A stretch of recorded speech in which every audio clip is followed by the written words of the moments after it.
The quiet lies echo in the mind long after the trust breaks. I'm not enough. I'm damaged goods.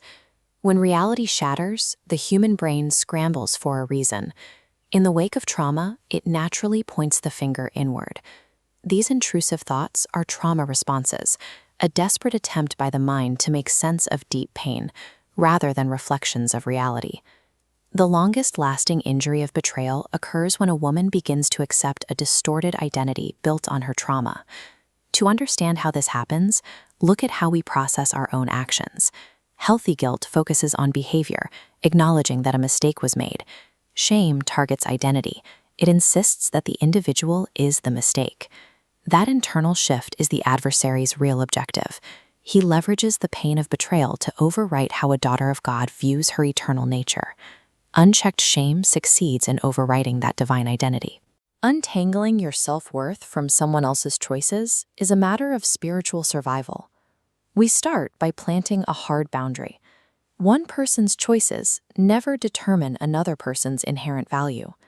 A spouse's addiction, his deception, or his infidelity cannot alter an identity established by God long before the betrayal happened. Pushing back the shame requires actively wiring the brain with new truths. In clinical and spiritual recovery, this means intentionally creating identity statements. When the mind defaults to "I am broken," you deliberately practice saying, "I am a beloved daughter of Heavenly Father. I am worthy of love and respect." Consistently rehearsing truth builds physical neural pathways rooted in eternal reality, a biological shift that lasts longer than a temporary lift in mood.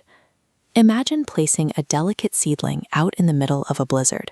It's going to struggle to survive. Trauma victims often exhaust their energy trying to control the weather, trying to change their betrayer's environment or stop the storm entirely. The alternative is building a greenhouse, a protected, cultivated ecosystem built specifically for you. Your personal greenhouse includes the variables you can actually control: daily prayer, holding firm boundaries, connecting with safe friends, and prioritizing therapy. The greenhouse provides the safety required for growth, even as the storm continues outside. Thriving inside that greenhouse requires a shift in behavior.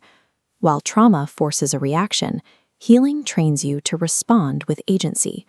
There is a specific method for practicing this shift, called the DPAR framework. Step 1 is discover.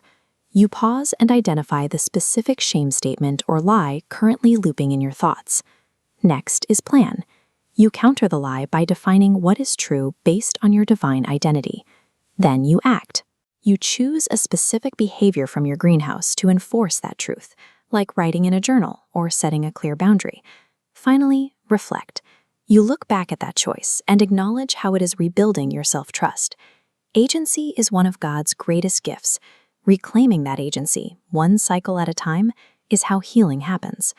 These tools provide a reliable framework, but Jesus Christ is the master healer who powers the transformation. He never minimizes the pain of betrayal. Just as he transformed mourners into witnesses during his ministry, he refuses to let your wounds define who you are. Healing requires the atonement to reach into the darkest parts of the wound and transform the pain into something new. Through the Savior, a woman's identity is restored to its original, unbreakable divine state. You do not have to silence every lie today. Recovery is the result of thousands of small, intentional choices made over time. You are not what happened to you. You are not your trauma. You are a beloved daughter of God. Begin building your greenhouse today. Find a community, practice responding to the lies, and invite the Lord into your process. Combining intentional daily choices with the power of Jesus Christ makes a future filled with hope possible.